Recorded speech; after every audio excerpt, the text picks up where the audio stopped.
사도행전 16장 35절부터 40절 말씀입니다.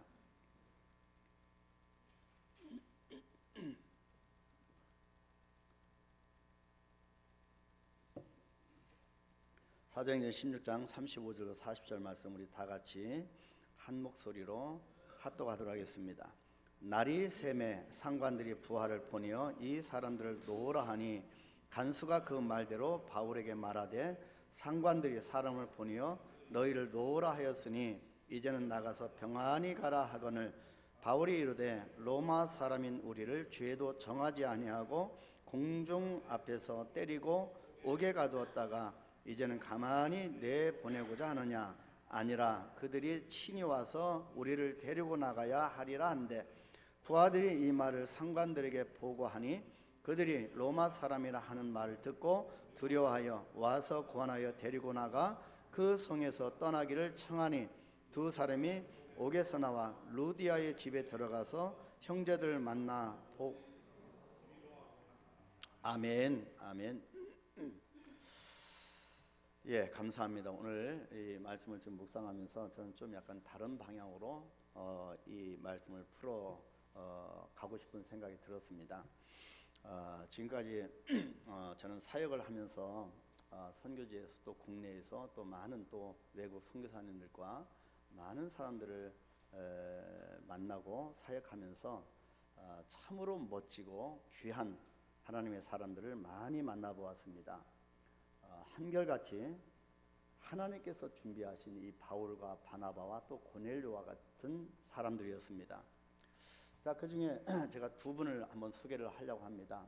뭐 시간이 좀 많이 갔지만 두 분을 한번 소개를 하려고 하는데, 한 분은 모 선교사님, 이름을 대면 좀 약간 이 창의적 접근 지역, 선교의 기독교의 적대적인 국가에서 사역하는 분들은 여러분 잘 아시죠? 실명을 들으면 안 되니까 모 선교사님인데, 이분의 사역에 대해서는 이 선교사님께서 쓴 책이 있는데 하나님이 보낸 사람이라는 책에 자세히 나와 있습니다. 자, 이분이 우즈벡으로 맨 처음에 선교사로 부름을 받고 갔고요. 근데 거기에 가서 농아인 축구 대표팀을 만들어서 사역을 했습니다.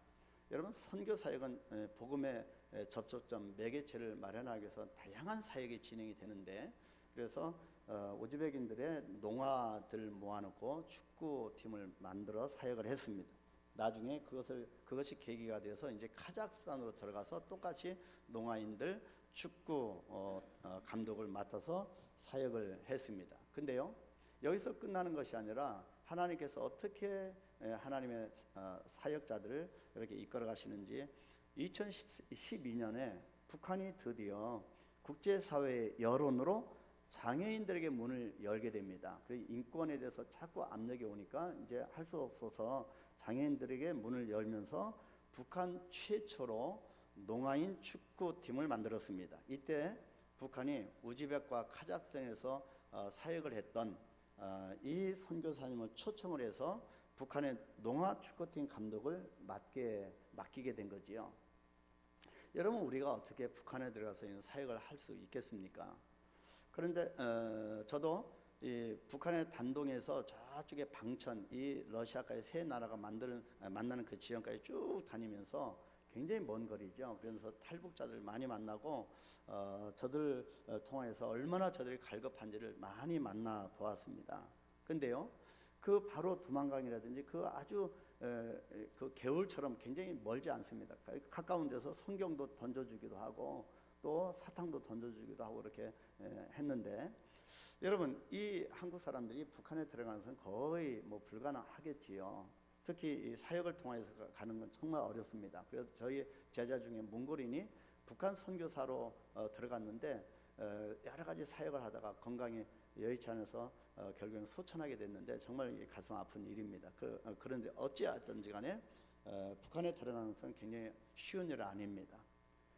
그저 이분께서 농아인들과의 대화를 수화로 했겠지요. 그 수화나 축구에 대해서 전문가가 아니었습니다. 그저 수화를 취미로 대학교 다닐 때 배울 뿐이었다고 합니다.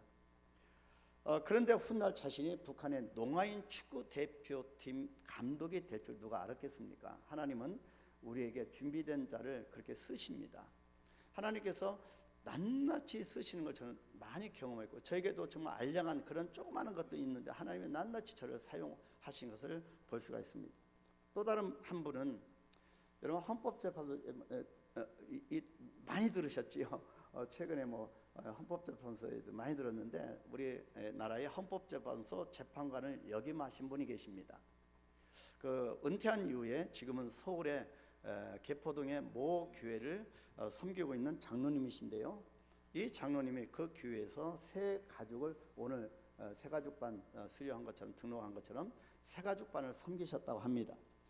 새 가족을 섬기면서 썼던 책이 하나님의 구원입니다. 자, 이 책의 서문에서 그 교회 담임 목사님이 이렇게 썼습니다.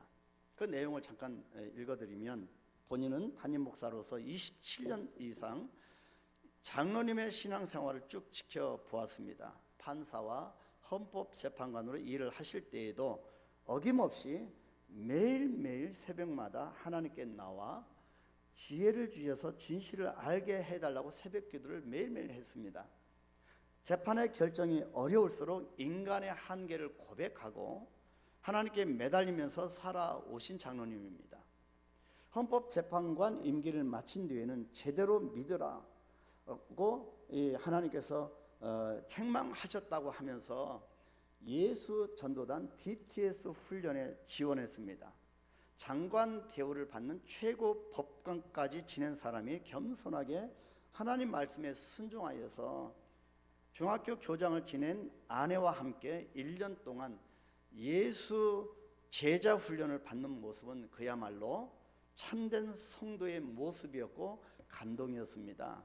그런 글을 서문에서 쓰셨는데, 저도 언젠가 이 책에 서문을 쓴다면 이런 감동적인 그런 길을 우리 한강교회 성도들이 하나님께 마음껏 쓰임받는 그 내용을 저도 쓰는 날이 왔으면 좋겠습니다. 자, 이 장로님이 6년간의 헌법재판소 재판관 임기를 마치는 공식적인 자리에서 이렇게 퇴임사를 했다고 합니다. 저를 이 자리까지 세우신 분은 바로 하나님이십니다. 하나님께서 부족한 저를 헌법재판관으로 세우시고 두려움에 도망가고 싶을 때에 사명감과 용기를 주셨고, 어둠 속에서 헤맬 때에도 지혜를 주셨습니다. 그래서 저는 이 자리에서 먼저 그분께 감사할 수밖에 없습니다. 그렇게 고백을 했다고 하지요. 자, 매일매일 새벽 기도하면서 이 헌법재판관으로서 이 소임을 다하게 달라고 얼마나 기도했겠습니까? 이제 장로님은 어떤 사역을 지금 하고 계시냐면, 자, 북한이 열릴 것을 대비해서 통일 선교, 그래서 복음으로 통일하자, 그래서 북한의 복음을 위한 펀드, 이 재정을 모금하는 사역을 섬기고 있습니다. 자, 여러분 가운데서 이 세계 선교를 위해서 이 펀드를 모금하는 분들이 많이 나오셨으면 좋겠습니다. 자, 이 두 분의 이 선교사님과 장로님의 두 분의 공통점이 있습니다. 바로 나이와 환경에 관계없이 하나님의 때에 하나님이 준비하셨음을 고백하고, 그렇게 쓰임받는 것을 가장 큰 인생의 기쁨으로 여기고 있다고 하는 점입니다. 여러분은 어떻게 하나님께 쓰임받은 그걸 통하여서 기쁨을 누리고 계십니까? 저는 이 두 분을 보면서 단지 대학 시절에 취미로 배운 농아를 위한 수화이든, 그저 동네 조기 축구에서 배운 축구 실력이든, 또 오랜 기간 치열하게 공부하고 법의 최고 집행자가 된 소위 세상적으로 상위 1%의 인생을 살아간 사람이든, 하나님께서 쓰시고자 할 때 순종하면서 그렇게 자신의 삶을 드릴 줄 아는 인생이 얼마나 아름다운지를 다시 한번 깨달을 수가 있었습니다. 그래서 현직의 은퇴에도 정말 이 고령의 나이도 주님 앞에 쓰임받고자 모든 자기 삶을 드리는 그 인생이 얼마나 복되고 아름다운가를 다시 한번 깨닫게 되었습니다. 여러분, 여러분도 마찬가지로 여러분의 삶을 어떻게 하나님께 쓰임받을까 그렇게 기도하셨으면 좋겠습니다. 오늘 본문의 사도 바울도 마찬가지였습니다. 하나님께서 준비하셨고 사도 바울을 쓰셨습니다. 어떻게 왕성하게 이 바울이 쓰임을 받았을까요? 1차, 2차, 3차 선교 그 수많은 지역을 자동차도 아니고 그리고 수없이 강을 건너고 매를 맞고 굶주리고 어떻게 이렇게 왕성하게 쓰임을 받았을까? 저는 이 부분을 쭉 사도행전을 지금 보면서 사람을 바꿔놓는 책이라고 했잖아요. 그래서 어떻게 사도 바울로 하여금 그렇게 바꿔놓았을까? 하나님께서 어떻게 쓰셨을까? 그렇게 왕성하게 그렇게 쓰임 받았을까? 저는 오늘 이 본문 말씀을 좀 묵상을 하면서 실력이라고 표현할 수밖에 없습니다. 실력입니다. 사도 바울이 물론 첫 번째 하나님의 은혜가 강권적인 은혜 가운데 쓰임을 받았지만 사도 바울에게 무엇이 있어서 하나님이 이렇게 쓰셨을까? 실력입니다. 여러분 사도 바울이 어떻게 이렇게 선교하면서 그렇게 성경 신약 성경에 그렇게 많은 성경을 그렇게 기록했을까? 실력입니다. 저는 오늘 본문 말씀을 통하여서 여러분 우리 부모된 우리가 이제 경종을 울리면서 우리 자녀들을 위해서 후손들을 위해서 정말 기도할 뿐만 아니라 후손들을 현실적으로 구체적으로 저들을 가리키고 양성해야 된다라고 하는 것을 오늘 본문 설교의 초점으로 삼았습니다. 그래서 오늘 저는 오늘 본문 말씀을 묵상하면서 글로벌 시대 아닙니까? 그래서 글로벌 시대에 필요한 양날개라고 하는 제목으로 말씀을 풀어보고요. 이 시대에 우리는 어떤 성도가 되어야 하고 어떻게 가정을 일으켜 세워야 하는지를 한번 살펴보려고 합니다. 자, 양날개, 글로벌 시대, 이 시대에 필요한 양날개 첫 번째가 신분과 교육으로 정했습니다. 오늘 성경에 보니까 로마 시민권 그리고 가말리엘 문화라고 하는 그 단어가 나옵니다. 로마 시민권은 신분이죠. 바울에게 나타나는 신분이었고요. 그리고 가말리엘 문화 안에서 엄격한 교육을 받았던 겁니다. 자, 우리는 지난 시간에 빌립보에서 생각지 못한 억울한 일을 당한 바울과 바울과 실라에 대해서 묵상을 했습니다. 바울은 점치는 귀신을 예수 그리스도의 이름으로 내쫓았습니다. 그런데 그 귀신 들린 여종을 회복시켜 놓으니 자기의 수익의 소망이 끊어진 줄 알고 끊어진 사람들이 그 주인들의 모함과 고발로 인해서 생각지 못하게 매를 맞게 되고 그리고 단단히 착고에 매여서 채여서 감옥에 갇히게 되었습니다. 그런데요, 이 일 역시 하나님의 시간 가운데 있었음을 알 수가 있었습니다. 결국에 이 일을 통하여서 간수와 그의 집에 구원이 임했기 때문입니다. 바로 그 부분이 저번 주에 우리가 봤던 사도행전 16장 33절 34절 아니겠습니까? 그 시각에 간수가 그들을 데려다가 그 맞은 자리를 씻어주고 자기와 그 온 가족이 다 세례를 받은 후 그들을 데리고 자기 집에 올라가서 음식을 차려주고 그와 온 집안이 하나님을 믿음으로 크게 기뻐하니라. 가정을 세워야 한다는 거지요. 이런 상황에 대해서 바울과 실라를 옥에 가둔 상관들이 보고를 받게 됩니다. 여러분 신분과 교육은 참 중요합니다.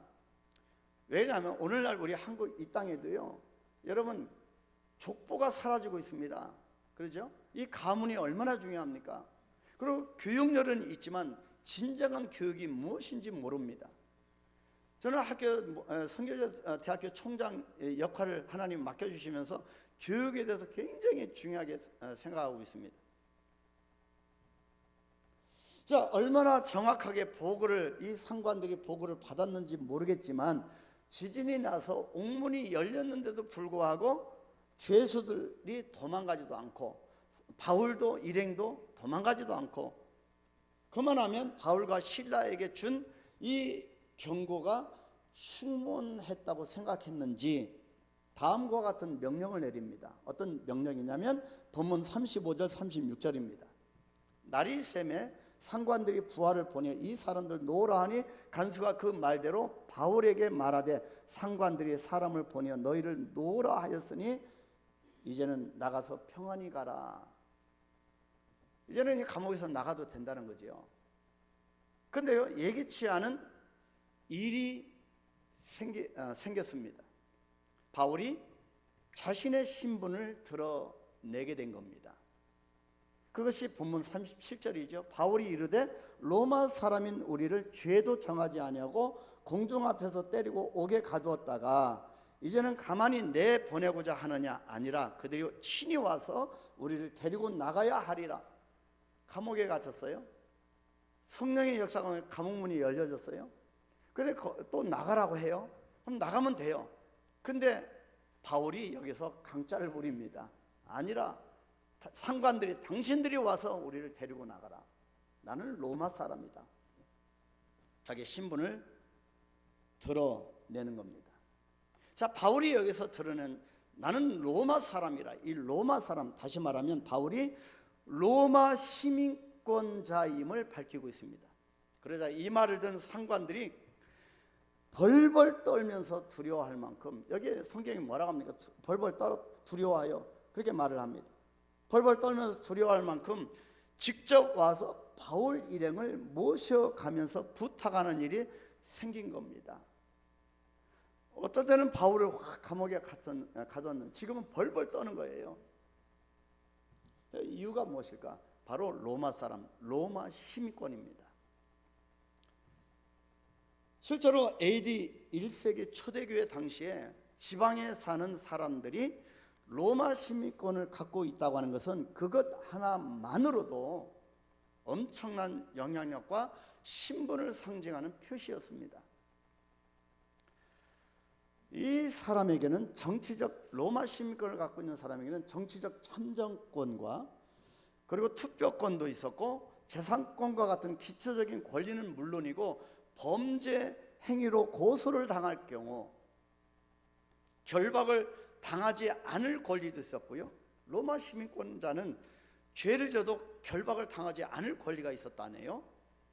그리고 정식 재판 절차 없이 고문을 동반하는 신문이나 형벌도 줄 수 없고 정식 재판 후에 그 판결에 내가 불복한다고 하면 황제가 주관하는 로마의 최고 법정에 항소할 수 있는 권리도 있다고 합니다. 십자가형과 같이 아주 잔인무도한 그런 모욕적인 형벌을 피할 수 있는 권리와 혜택도 가지고 있었습니다. 그랬으니 모르고 감옥에 가뒀는데 바울이 내가 로마 사람이라고 얘기를 하니 그 보고가 올라오니 얼마나 깜짝 놀랐겠습니까? 자기들이 이제 목이 달아나는 거지요. 그런데 로마인이 원래 로마인이 아닌 바울이 이 로마 시민권을 획득한 그 과정이 참 궁금합니다. 그지요? 여러분 어떻게 로마 시민권자였을까? 그리고 어떻게 떵떵거리며 당당하게 사역을 하고 있을까? 저는 이 부분을 좀 오늘 본문을 통해서 좀 주목을 해보면서 우리도 그런 것을 우리가 습득을 해야 되겠다.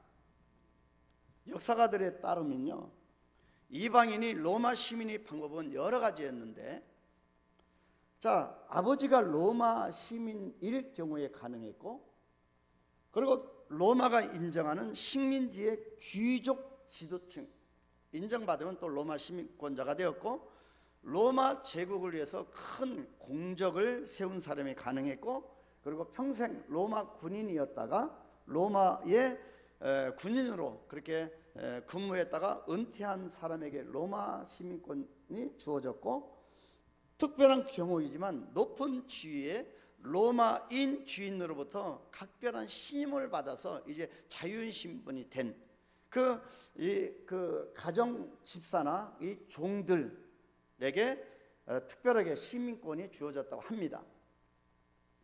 자, 사도행전 22장 28절에 이렇게 기록합니다. 천부장이 대답하되 나는 돈을 많이 들여 이 시민권을 얻었노라. 돈으로 시민권을 샀지요. 근데 바울은 아니라는 거죠. 바울이 이르되 나는 나면서부터라 하니, 나면서부터입니다.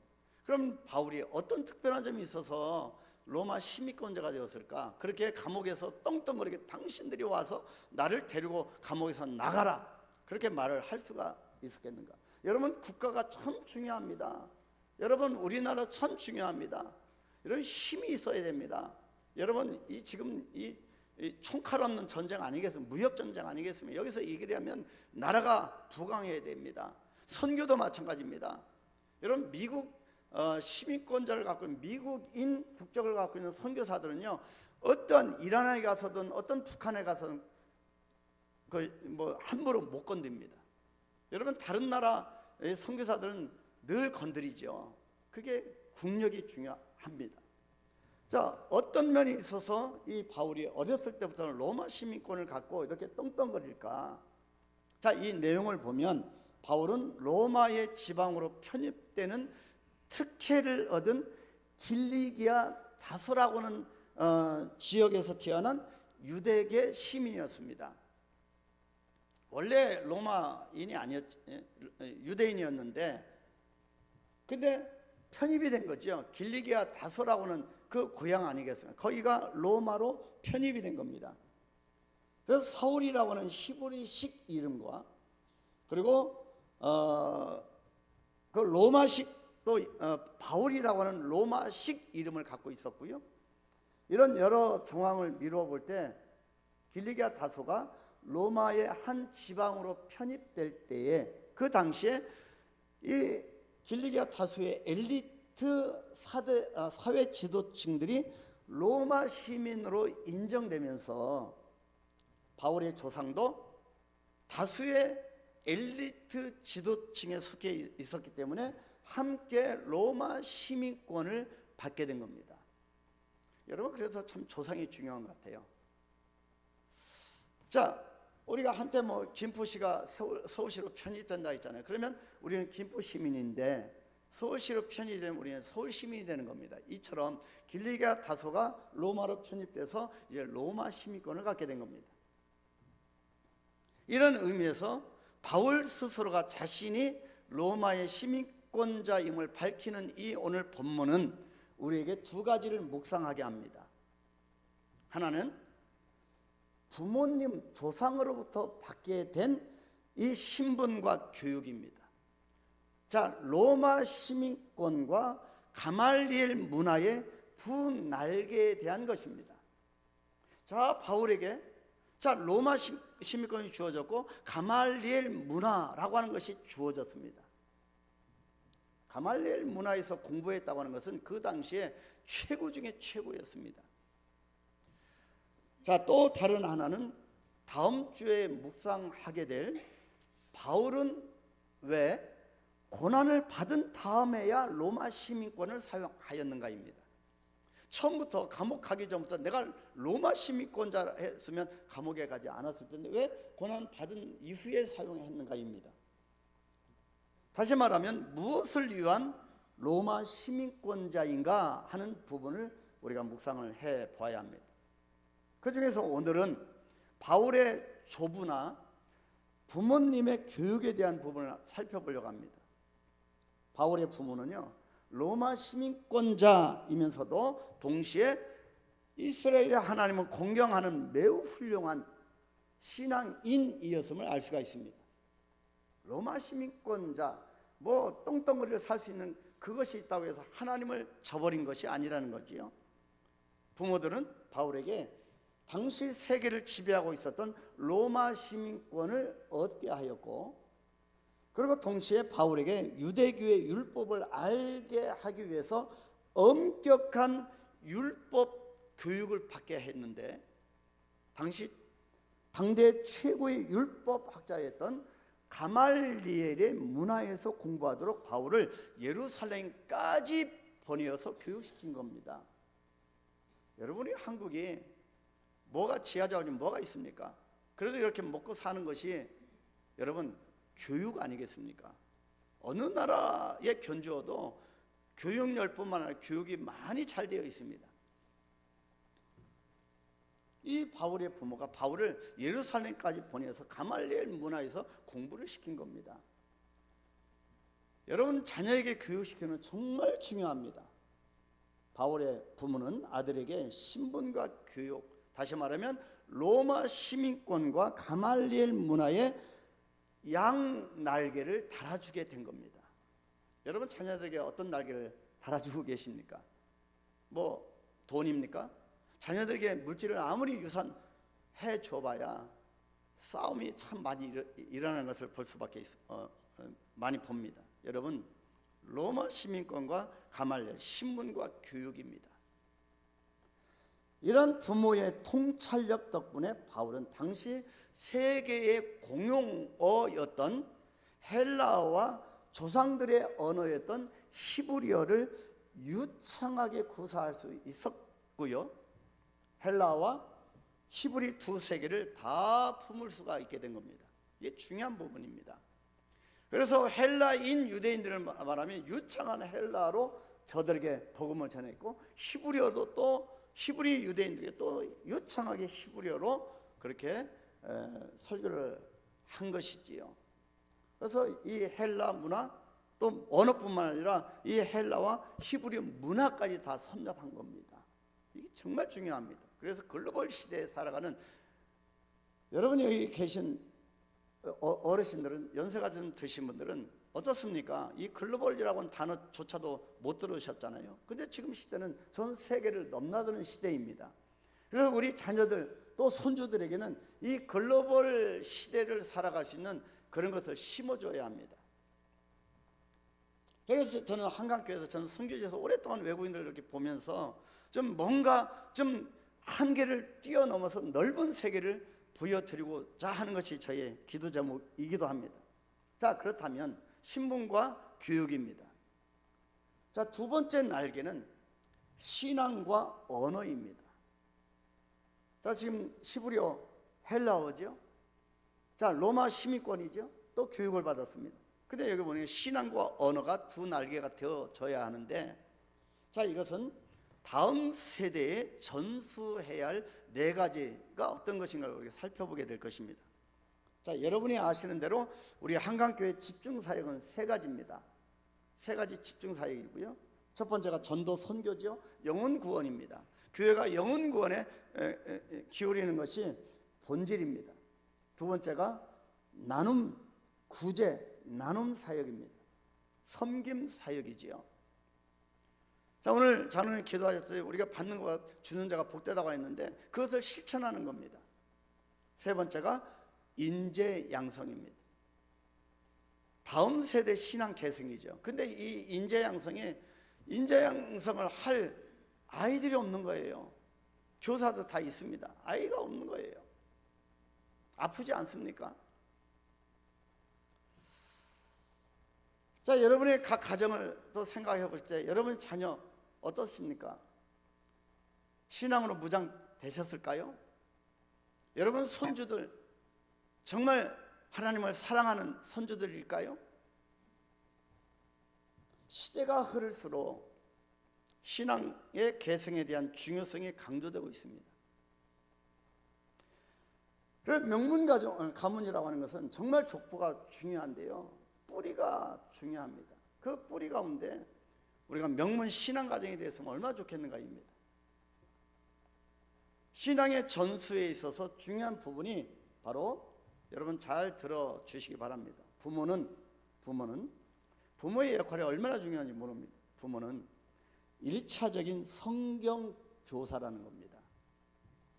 여러분, 우리 선교사들이 문구에서 대부분 선교제마다 자녀 교육이 정말 어렵습니다.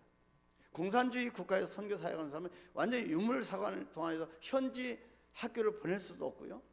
그래서 고민을 기도하면서 MK 스쿨을 만드는 겁니다. 선교사 자녀 학교를 만드는 거지요. 가장 중요한 것이 이제 부모들에게 우리가 가르치는 거예요. 부모는 1차적인 성경 교사인. 자, 또 부모를 자녀의 성경 교사 자리로 돌아오게 만드는 겁니다. 여러분 돌아보십시오.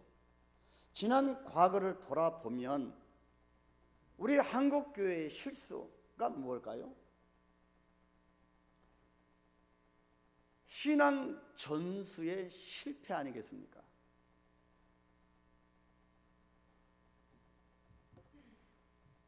정말 이게 따가운 말입니다.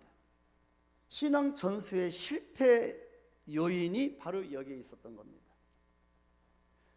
부모 신앙 교육을 놓친 거지요. 한국 사회가 경제적인 성장을 경험하면서 산업화가 되어지고,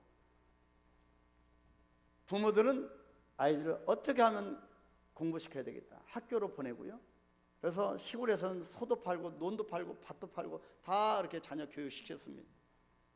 거기에 덧붙여 학교 공부를 안 된다고 여기면서 선행 학습을 위해서 학원에 보냅니다. 여러분이 우리 한국처럼요, 이 사교육비가 이렇게 천문학적으로 드는 나라가 없습니다. 이렇게 학원을 통하여서 학원비가 많이 들어가는 학원, 아이들 이 가방도 못 드는 아이들 어디로 보냅니까? 학원을 한 개도 아니고 두 개, 세 개 막 이렇게 순회시키지 않습니까? 인격이 형성될 시간도 없습니다. 그러니까 학원으로 보내고요. 동시에 신앙교육은 어떻게 했습니까? 1차적인 성경교사가 부모가 돼야 되는, 부모로 이 아이들을 교회의 주일학교 교육에 맡겨버린 겁니다. 그래서 신앙교육도 교회에 맡기기 시작했습니다. 아이러니컬하게도 교회 학교는 외형적으로 부흥했다고 하지만 그 지금 현재의 모습이 어떻습니까? 점점 줄어들고 있습니다. 내면적으로는 아이들을 잃고 말았습니다. 이것이 한국교회의 실수입니다. 놓쳐버린 거지요.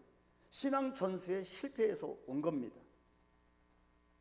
교회 학교는 부모의 신앙교육, 1차적으로 가정에서 일주일 내내 신앙교육을 점검하는 원래의 역할인데 그 역할을 놓쳐버린 거예요. 모든 것을 다 교회 학교에서 감당을 해야 하는 것처럼 부모들은 신경도 안 쓰고 자녀를 오직 주일날 한 번, 일주일에 한 번 교회에 보내서 교회 학교에서 1시간 예배 드리는 걸 다 되는 걸로 완전히 맡겨버린 겁니다.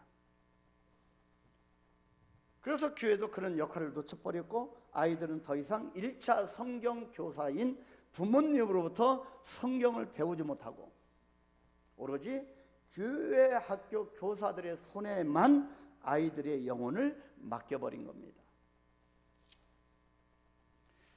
자녀들의 신앙을 위해서 가정에서 바이블 타임, 이 성경의 시간, 이 바이블 타임 10분도 낼 수 없는 현실 속에서, 요즘은 가족이 한 식탁에서 밥 먹기도 힘든 시대 아닙니까? 이런 현실 속에서 부모나 할아버지, 할머니가 자식들과 손주들을 만났을 때 먹을 것만 해주는 거 아니라 성경을 같이 읽어주는 시간이야말로 가장 위대한 시간이라는 것을 잊고 살면서도 우리는 항상 교회 학교 교육에 대해서 걱정과 원망만을 해왔습니다. 본인은 가정에서 전혀 신앙교육이 안 되는데 그냥 일주일에 딱 1시간 주일날 교회 맡기는 거죠. 물론 교회는 훌륭한 목회자와 주일학교 담당 목회자와 양질의 교사들을 준비해야 하는 것도 맞습니다. 그렇지만 근본적으로 가정에서 바이블 타임을 갖지 않는다면 신앙의 계승은 사실상 불가능하다고 봐야 합니다. 여러분이 이 바울을 쭉 들여다보면서 하나님께서 바울을 끝까지 붙들고 그렇게 어마어마한 그 사역들을 이루어 가시는 걸 보면 바울에게 과연 무엇이 있어서 그럴까? 그렇게 묵상을 해보게 된 겁니다. 그리고 저희 아들을 지나오면서 양육했던 것과 앞으로 어떤 진행하는 것과 그런 걸 좀 믹서하면서 한번 우리가 이것을 설교를 한번 해야 되겠다, 그런 마음이 들었던 거지요.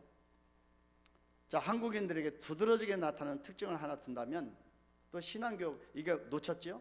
또 언어교육도 놓친 겁니다.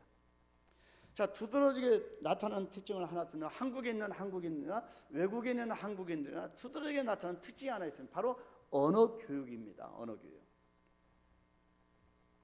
지금 여러분 영어 학원은 엄청 보내죠. 어렸을 때부터. 영어에 한이 맺혀서 그런 것도 있겠고요. 자녀들에게 세계 공용 언어인 영어를 우선시하느라고 우리의 언어인 한글을 소홀히 하게 돼요. 아이들이요, 요즘 아이들과 이렇게 카톡이나 대화를 나누면 여러분 모르는 단어가 정말 많습니다. 정체불명의 이 한국말인데도 그렇게 막 양산되어지고 신조어가 막 생겨나는데요, 한글을 제대로 사용하지 못하는 아이들이 많아요. 한국에 있는데도. 외국에 있는 아이들은 오죽하겠습니까? 동시에 이 한글을 소홀히 했고 동시에 신앙 교육을 놓치게 된 겁니다.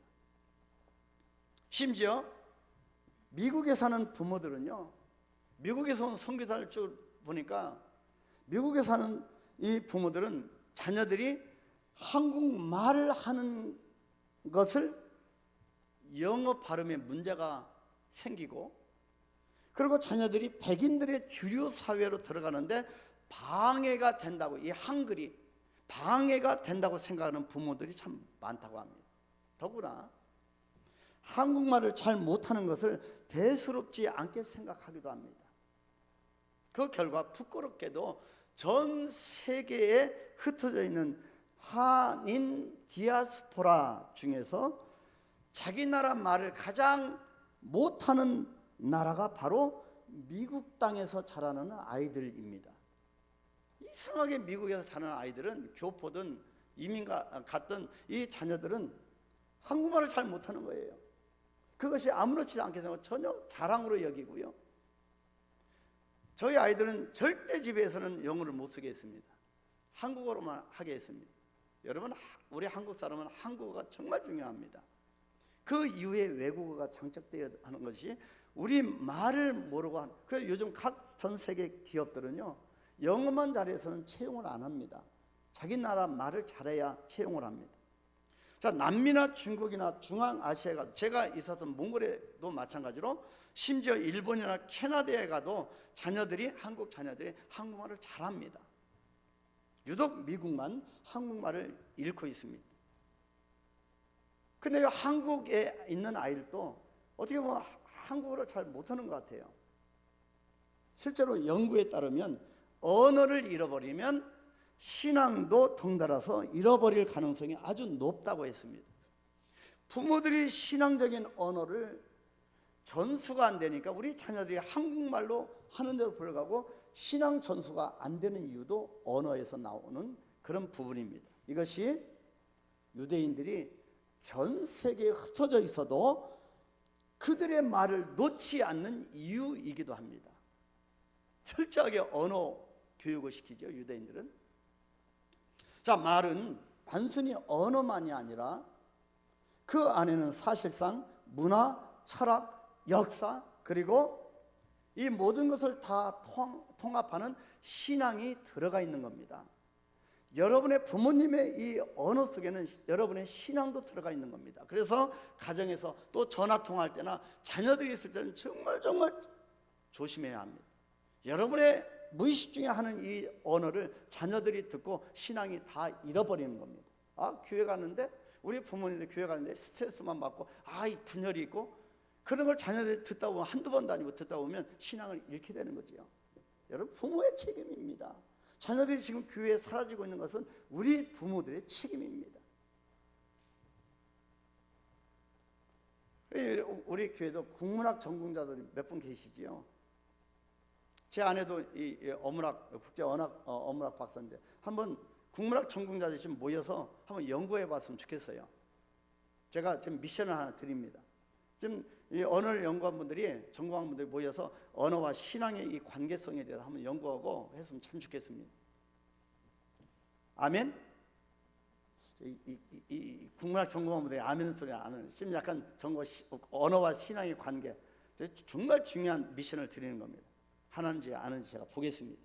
자, 그래서 지난 시간 동안에 한국교회의 이러한 신앙 계승 실패와 언어 전수의 실패는 자연스럽게 다문화 교회로 몰려가는 경향이 있었습니다.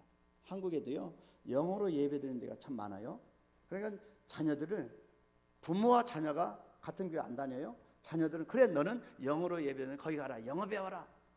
근데요 그렇게 하다 보니까 이상하게도 그렇게 다문화 교회로 가던 자녀들이 하나씩 사라지게 됐고, 그 가정에서는 대화가 통하지 않게 됐고 신앙이 하나가 되지 않기 때문에 그렇게 아이들이 하나씩 교회에서 사라지고, 그 이유는 사실 이것이 비전에 의해서 세워진 교회가 아니라 신앙 계승과 언어 전수가 되지 않은 채 세워진 교회였기 때문이었습니다.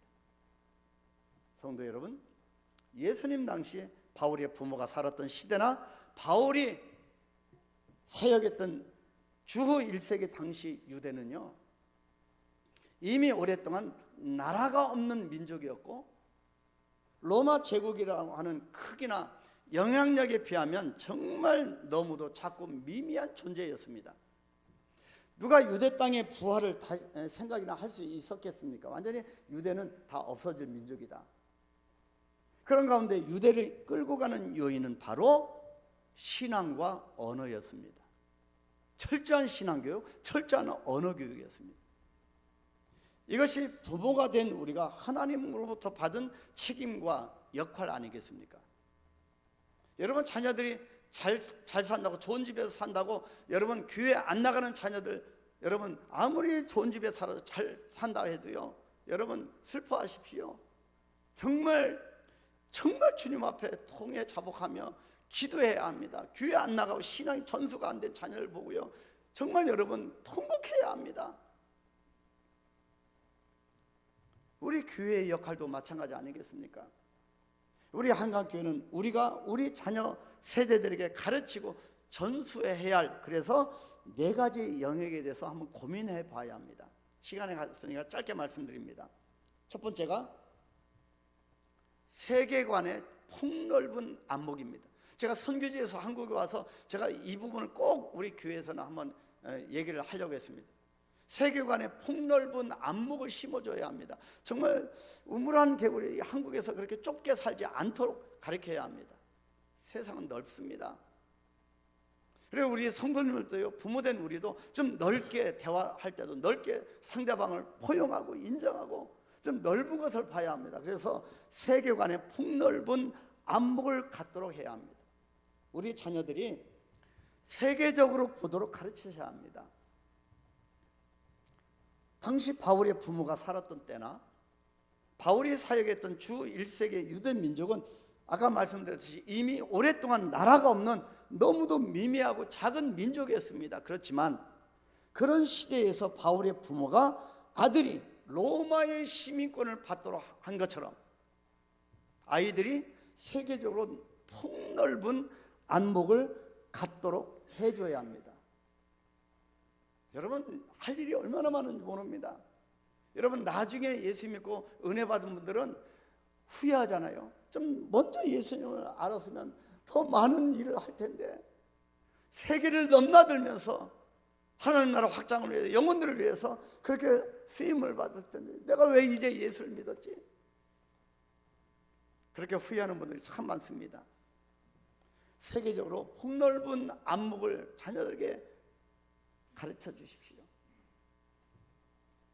다니엘서 1장 4절에 곧 흠이 없고 용모가 아름다우며 모든 지혜를 통찰하며 지식에 통달하며 학문에 익숙하며 왕궁에 설만한 소년을 데려오게 하였고 그들에게 갈대아 사람의 학문과 언어를 가르치게 하였고.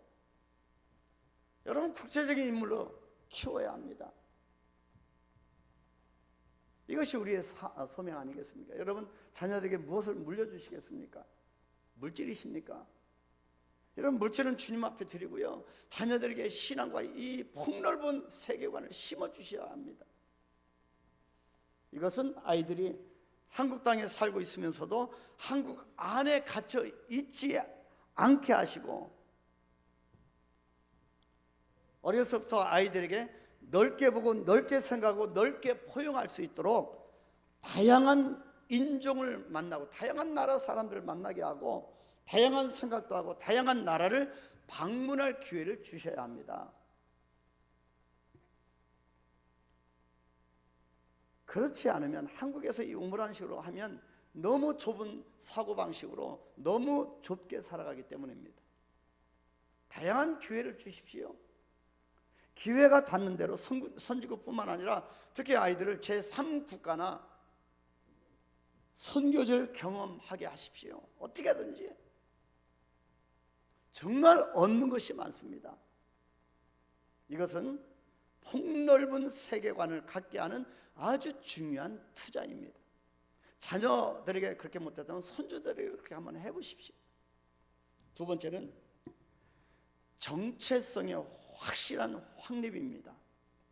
여러분, 요즘 정체성이 없어서 흔들리는 아이들이 얼마나 많습니까? 자기의 뿌리를 잊지 않도록 가르쳐야 합니다. 요즘 족보가 사라지고 있습니다.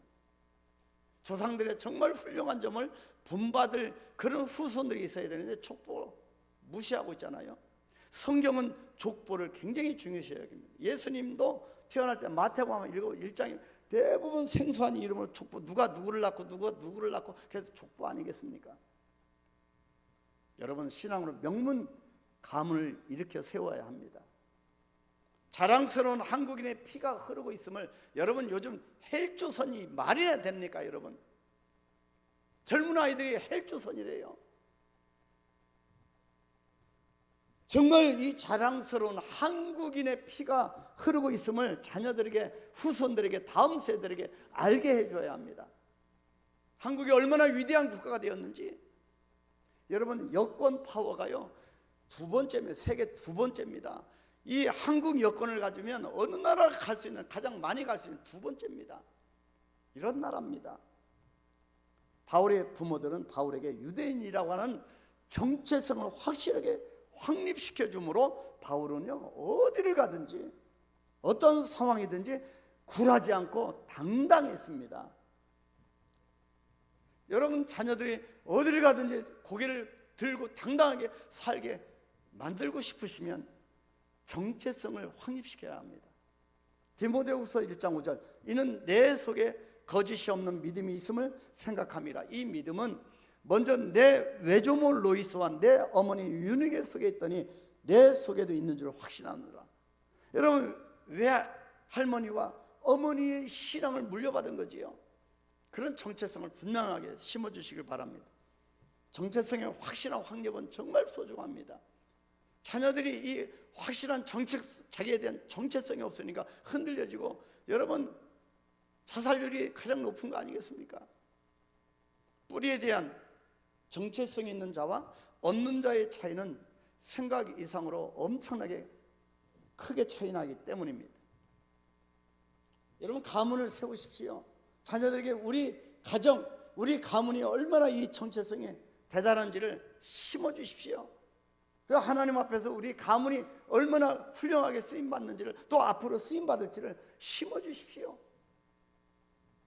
그래서 여러분 자녀들이, 여러분 손주들이 여러분의 후손임을, 여러분 자부심을 갖도록 정체성을 심어주십시오.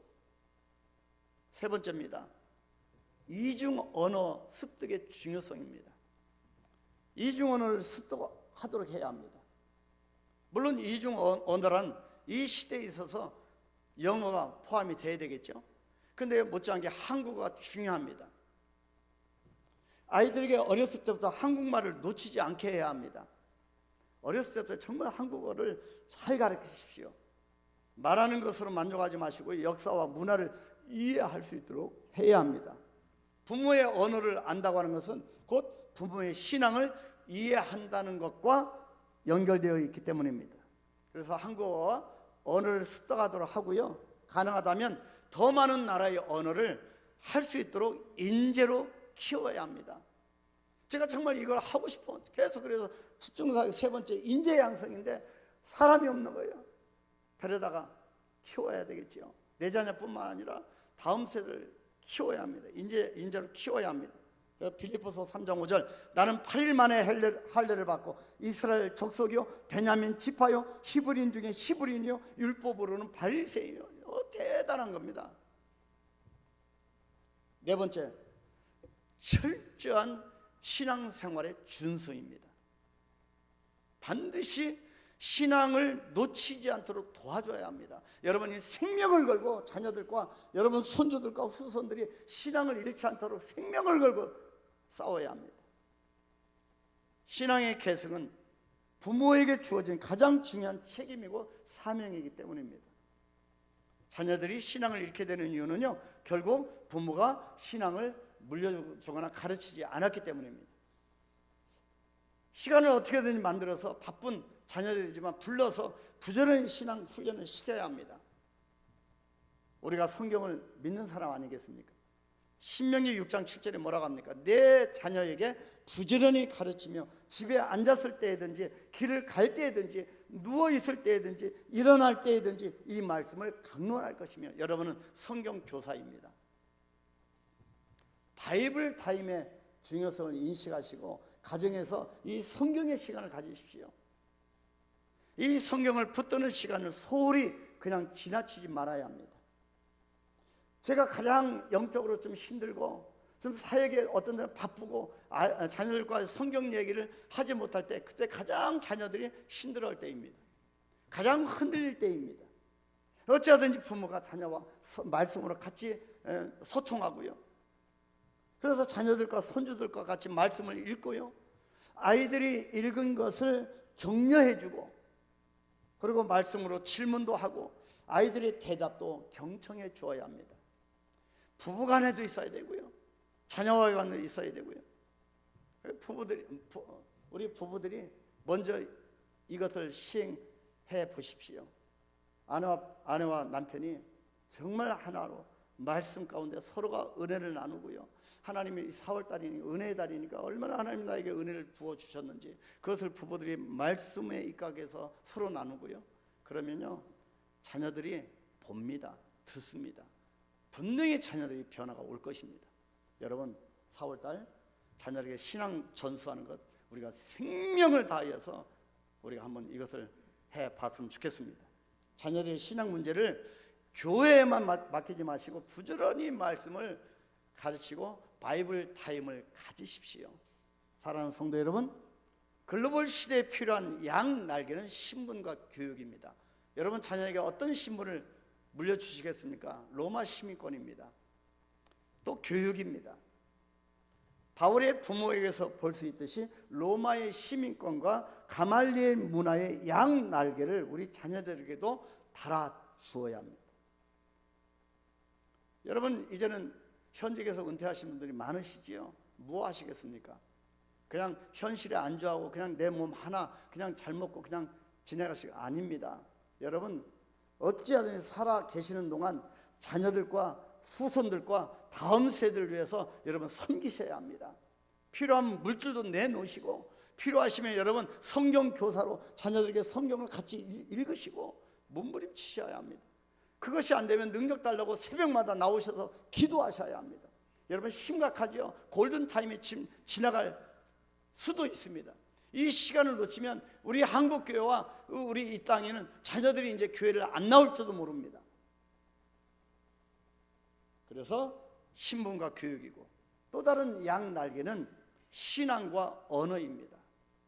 그래서 다음 세대들이 하나님을 아는 지식으로 세계 속에서 힘있게 살아가고 하나님께 크게 쓰임받는 삶을 살아갈 수 있게 되기를 진심으로 축원합니다. 우리 한번 기도하겠습니다. 하나님 감사합니다. 우리 찬양팀 나오시고, 하나님 감사합니다. 은혜의 달을 맞이하여서 꽤 우리의 모습을 아프게 한번 살펴보았습니다. 하나님, 우리 자녀들 위하여 기도합니다. 다음 세대를 위하여 기도합니다. 우리가 지금까지 무엇을 했는지 모르겠습니다. 자녀들은 교회에서 떠나가고 지금 어디 있는지 모릅니다. 하나님, 이 현실 앞에 우리가 가슴을 부여잡고 기도하기를 원합니다. 하나님, 우리 한강교회가 다음 인재 양상으로 다음 세대를 세우는 이 사역에 집중할 수 있도록 은혜를 베풀어 주시옵소서. 한강교회가 이 시대에 교회를 떠난 자녀들을 다시 교회로 돌이키는 일을 할 수 있도록 은혜 베풀어 주시옵소서. 하나님, 불쌍히 계시고 이 현실을 바라보며 이 시대 앞에서 글로벌 시대에 필요한 양날개가 무엇인지 우리 자녀들에게 그 날개를 달아주는 부모가 되게 하여 주시옵소서. 아내와 남편과 아내가 이 일을 할 수 있도록 아버지의 손에 손을 잡고 기도하게 하시고, 그래서 우리 한강교회는 다음 세대를 위하여 날마다 기도할 수 있도록 축복하여 주시옵소서. 예수님의 이름으로 기도하옵나이다. 아멘.